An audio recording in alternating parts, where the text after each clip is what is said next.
La música, sobre todo la clásica, siempre se asoció con la alta alcurnia y también con un concepto de pureza que supuestamente puede calmar incluso a las más fieras bestias.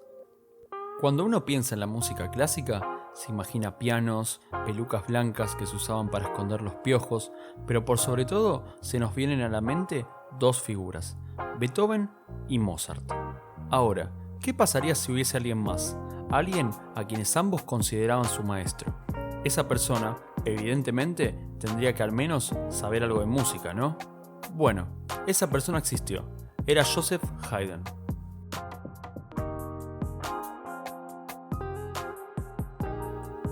Para que tengamos una idea, Beethoven lo consideraba su más influyente maestro.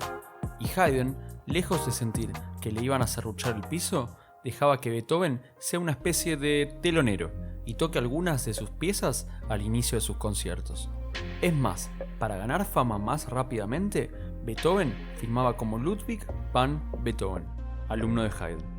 Por el otro lado, Mozart tampoco se quedaba atrás. Cuando este recién estaba arrancando su carrera, su padre no estaba del todo convencido del talento de su hijo. Pero Haydn, que era posiblemente el compositor más laureado en toda Europa, logró persuadirlo.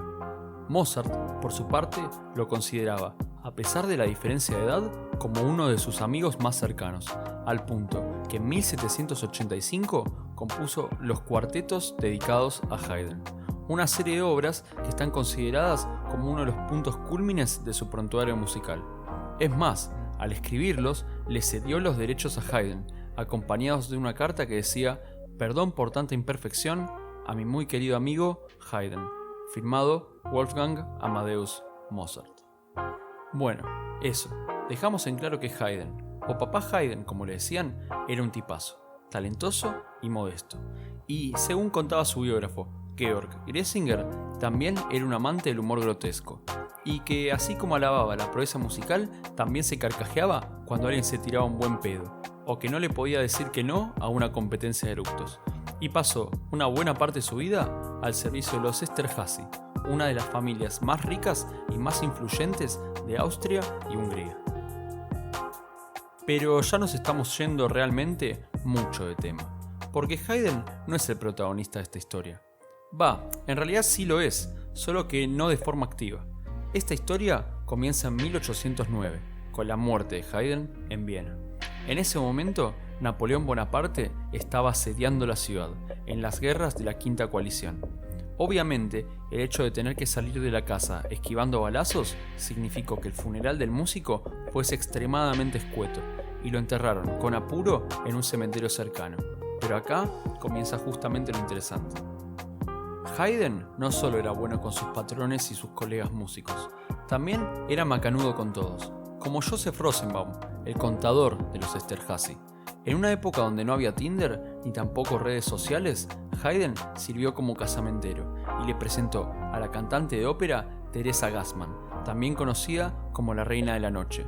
Y no hay que ser mal pensado, no tiene nada que ver con nada sexual, sino que este era su papel en la famosa obra La Flauta Mágica. Ahora, ¿cómo se le paga a un amigo que te presenta a tu esposa?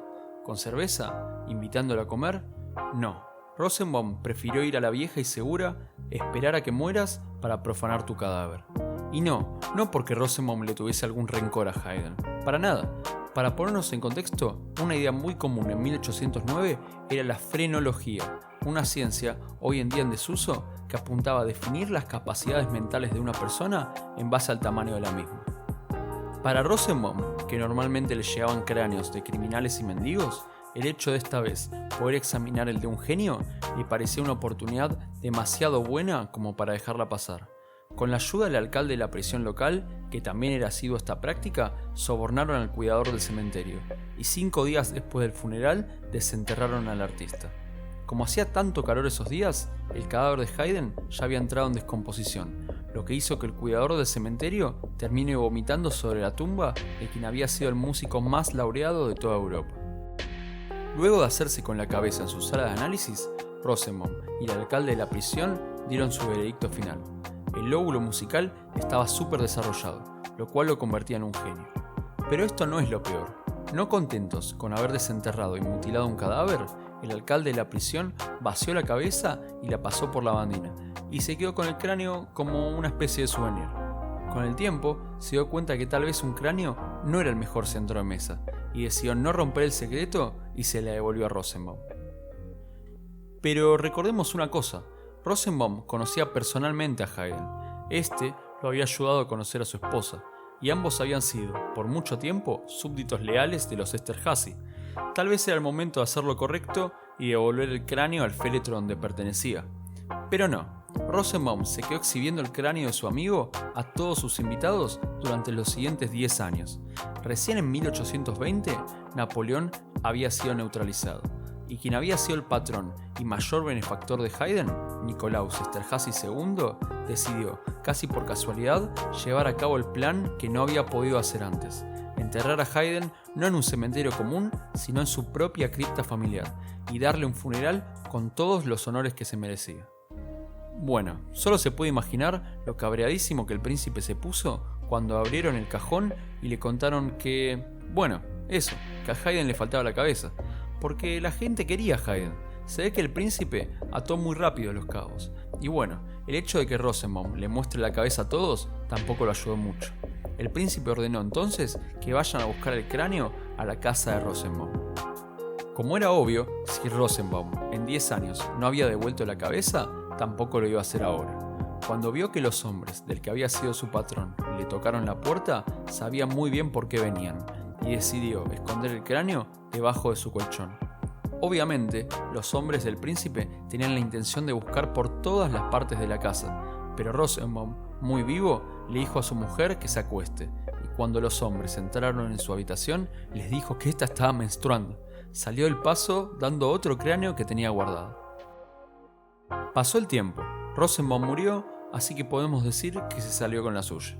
Pero el cráneo de Haydn siguió su curso. En su testamento, Rosenbaum le devolvía su tesoro al alcalde de la prisión, que a su vez se lo dejó a su doctor, que se lo pasó a otro colega, y finalmente llegó a la Sociedad de Amigos de la Música de Viena. Y no, aunque eran amantes de la música, no devolvieron la cabeza. Recién en 1932 vuelve a aparecer un apellido conocido, el de Paul Esterházy. Para esta época, los Esterházy habían sufrido una pérdida considerable de su poder, tanto económico como social, porque, pasó eso, la Primera Guerra Mundial. Sin embargo, el príncipe estaba dispuesto a hacer lo que su bisabuelo no había podido lograr: reunir a la cabeza con el resto del cuerpo. Para eso, mandó a construir una tumba de mármol. Pero los amigos de la música no fueron tan amigos, y recién se tuvo que esperar hasta 1954 para que después de 145 años, cuerpo y cabeza vuelvan a reconciliarse. Lástima por el príncipe Paul, porque para ese entonces la influencia de la Unión Soviética había transformado a Hungría en un país unipartidista, que sentenció al príncipe a 15 años de confinamiento solitario y recién pudo ver su proyecto terminado cuando lo liberaron en 1956. Ahora, queda una pregunta por responder. ¿Qué pasó con la otra cabeza que Rosenbaum le dio a Nikolaus II? Todavía está ahí, en la ceremonia donde el cráneo fue finalmente devuelto. Para hacerla sencilla, nadie quería volver a recorrer 145 años de historia para atrás, así que la dejaron ahí. Podemos decir que Haydn perdió la cabeza, pero terminó teniendo dos.